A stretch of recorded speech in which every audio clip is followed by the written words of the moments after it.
The opinions expressed are those of the participants and do not necessarily reflect the official positions of the sponsors, advertisers, or presenters. Advertising does not imply endorsement by the sponsors and presenters.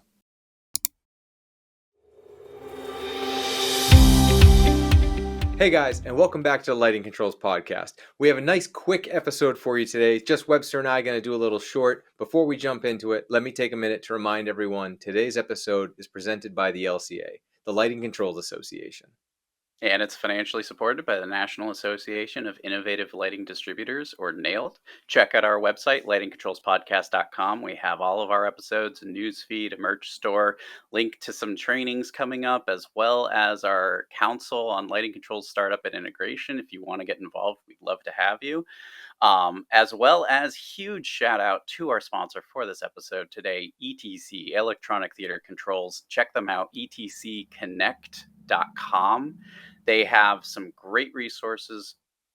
Even though they started in theater, they are big in architectural lighting environments as well. They have some fantastic solutions, such as the Snapback, which is the product that you might want to consider after this episode, because it provides 10 presets across 10 streaming ACN universes. So if you want a simple, easy to use solution for those projects that you just need something to keep your DMX lighting or your sACN lighting on at a certain level while you don't have necessarily active control going on, definitely check it out. It's a really great resource, and it can be stacked, so you're not just limited to one device. You can expand and expand and expand. Really good stuff. They constantly are innovating, so check them out, etcconnect.com. But until then, let's get into it. So today we do not have a guest, as Ron mentioned. It's just Ron and I. But we do have an interesting topic for you, which is actually along what our sponsor's product is addressing, which I think is a pretty common issue, or maybe not issue, but at least scenario in our industry when it comes to DMX, where you have an incredibly small footprint of lighting that needs some level of DMX control. And the question is, what do you provide? Yeah, so there's so many ways to approach stuff like this, right? When you get into these projects and you've got a few universes of control, and that could be lighting fixtures, it could be like a combination hybrid video lighting kind of system, and you could buy multi-universe controllers and program everything that way. And up until now, or recently, I guess that was kind of the only way to do it, was buy larger controllers, and either if you needed multiple controllers, depending on the manufacturer, have to, gang those together, or buy a larger single controller that could handle X number of universes, and then go from there. But the cost got really high really fast for some of these projects doing that. Whereas utilizing something like the Snapback, I can do 10 universes of sACN and I can transmit it out and do what I need to, but I don't need to have an expensive controller on site. I can bring in the controller I need for programming purposes and then just record those things back to that Snapback and let it handle all of the preset recall and everything else. So we can certainly talk about some real world scenarios. I've got a couple where, as an ETC dealer, I've got that device on a few quotes. So we can talk about some real world applications as well, and sort of get into it. But yeah, that is definitely going to be a handy tool in the toolbox moving forward.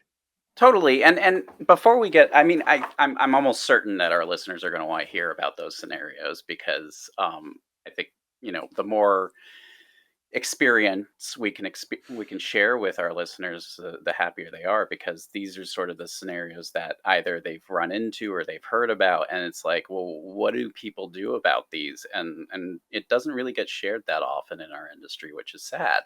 But to kind of get into the nuts and bolts of this before we do that, when we're talking about these sorts of applications, it's not to say that a permanent multi-universe controller isn't a solution that's effective for what it does. You could absolutely have, for instance, a touch screen that has one or two universes of DMX that are native to it, and that might be sufficient for your application.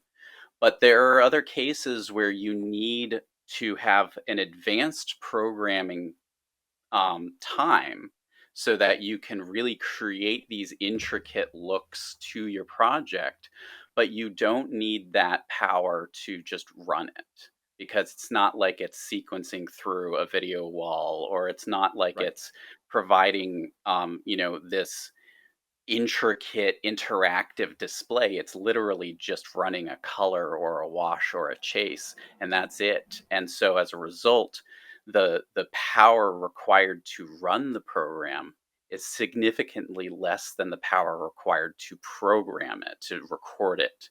And so that's what these devices, and I'm not saying ETC is the only device out there, it's just one of many that have come out. But the reason they're coming out is because of this need that exists, where you have skilled lighting and lighting controls designers coming to a project and going, I want this to happen.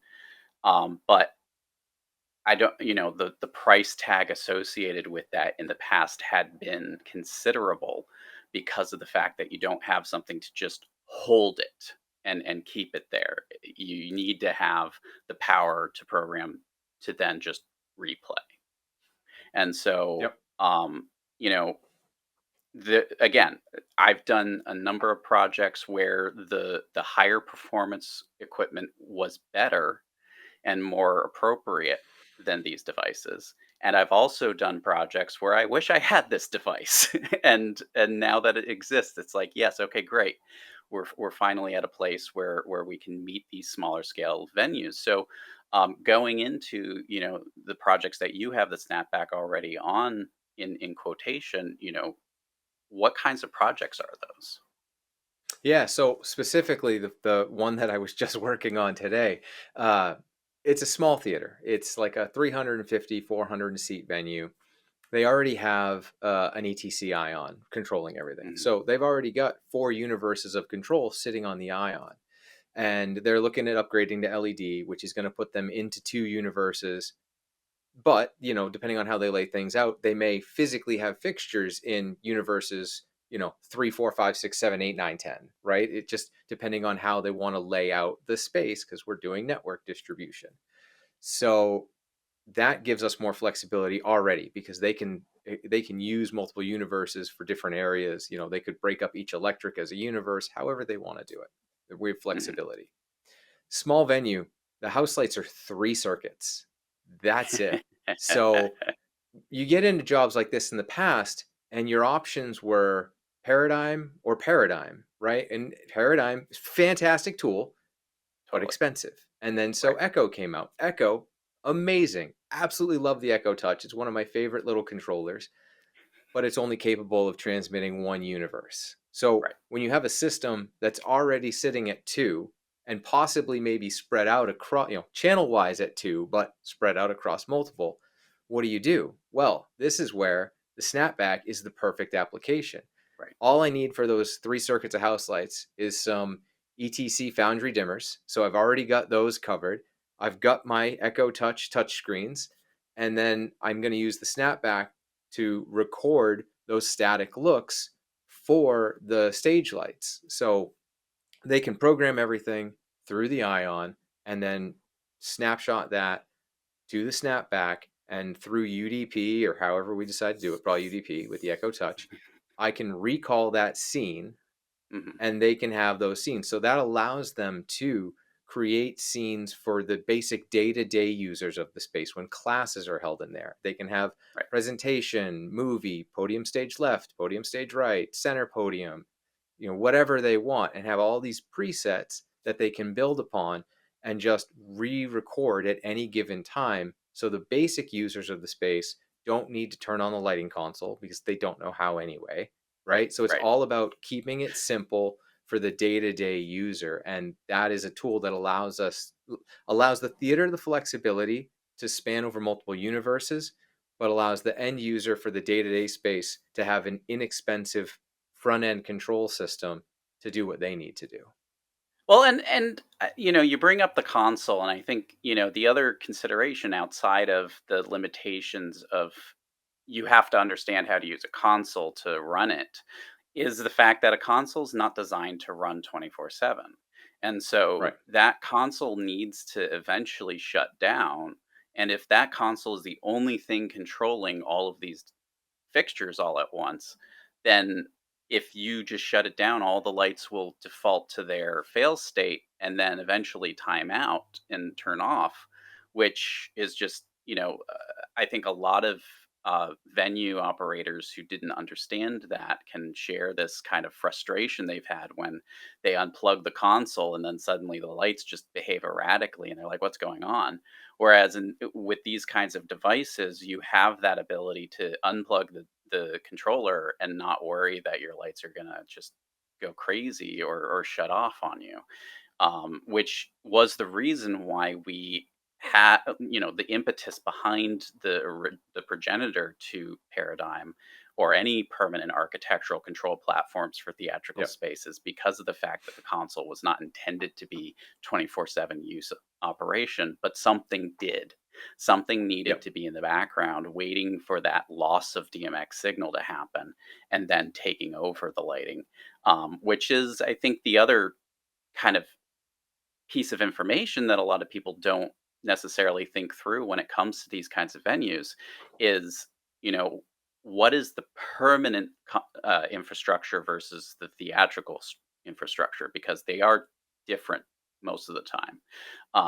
Like you said with the touch screens, the ETC Touch, for instance, those can be used. I've seen them used as show controllers. They're not really Yep. designed that way, but that is something that people can use. But otherwise, having a touch screen in lieu of a console gives the people in the space who don't understand the theatrical requirements of theatrical consoles to still run the lights in a way that mimics that theatrical experience. And those touchscreens do have a limit. So, like what you're saying with distributing among universes, what you're saying is you can package the parts of this space into different categories so that you're not just cramming them all into one universe and trying to figure out, okay, this is address this is address that.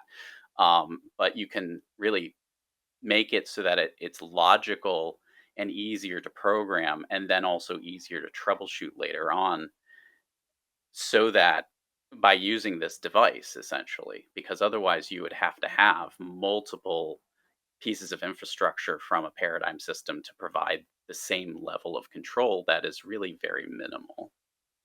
Yeah, and that's really it. It's about providing flexibility for the space, right? Right. As we move forward and more projects are going, at least theater projects, right? More and more theater Right. projects are going all Ethernet based. There's less and less DMX in the world. There's still plenty, but right, Mhm. we're seeing that change.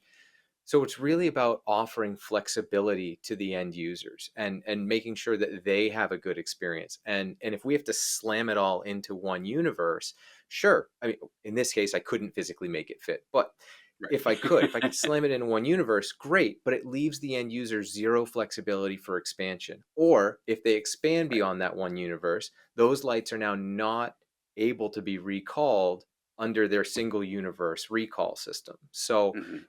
that really limits the space on what they can do and how they use it. Whereas utilizing something like Snapback that will do over 10 universes, they can add stuff wherever they want. They can move things around. They can have special, and it doesn't matter where it is because they can just re-record those looks.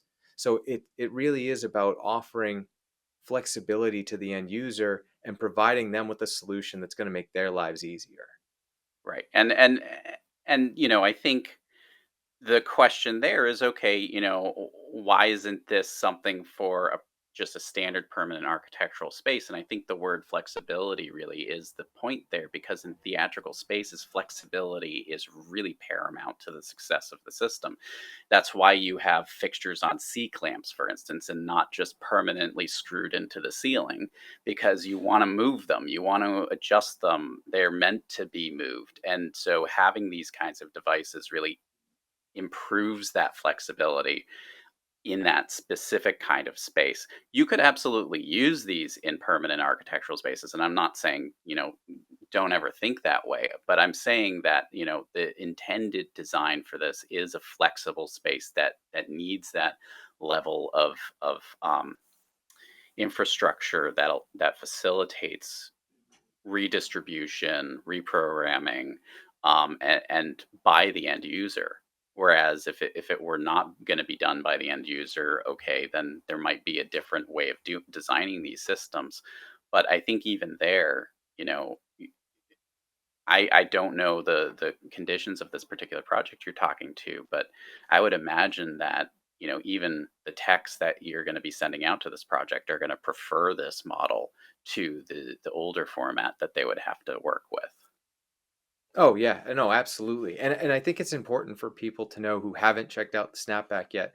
It's a preset recall device, right? It's not a Hmm. streaming device. So if you're trying to do color changing in a lobby that's got a 30-second sequence, this is not the product for you, right? It's preset recall. So this is your, you know, you're walking into the lobby of the theater and it's just a scene, or you're walking through the casino that's got a whole bunch of, you know, ellipsoidals and LED pars, and they're just sitting in a scene, and maybe 5 minutes later it fades to a different color, right? Right. That's what this device is really intended for. It's not a show controller. So, you know, just to make sure people are aware of that, you know. So, but yeah, otherwise my techs my techs all prefer flexibility, right? Anytime that Right. we can offer more flexibility, they're gonna utilize it and take Right. advantage of the system and the space, because we really do like to make things easy, not only on the end users, but on ourselves. And if I know that I have access to 10 universes, you know, not full universes, right? But if I have access to utilize and spread channels Yeah. out amongst all those universes, the guys are going to, because if they can Right. start every electric at one, it just makes life a lot easier for everybody as they're addressing fixtures and going through. Right. I mean, to people who aren't so familiar with the universe format in DMX, you know, it's kind of like the folder structure in your computer. You know, if you only have one universe for everything, it's like you have one folder for everything. You're just shoving everything into that folder, and there's no separation of it other than, you know, the sequence of naming your files. Whereas if you have multiple universes to work with, even if the folder size is smaller than the one big folder, it still gives you the ability to kind of organize things in a way that makes sense to you, so you don't have to go to the one big folder and go, okay, where's that file that I saved again? And so it that's all it is that we're talking about in this particular case. Absolutely, there are situations where you need like 20 full universes of DMX, and that is a different scenario than we're talking about with this device. But it that's really kind of how modern programmers with DMX operate with universes. Is they go, okay, universe one is going to be this, like the house lights. Universe 2 is going to be the moving lights. Universe 3 is going to be the front system that's over the audience.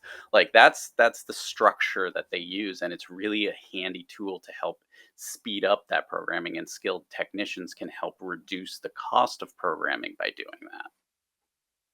Yeah, and I mean, I know every technician has the ways they like to set things up, right?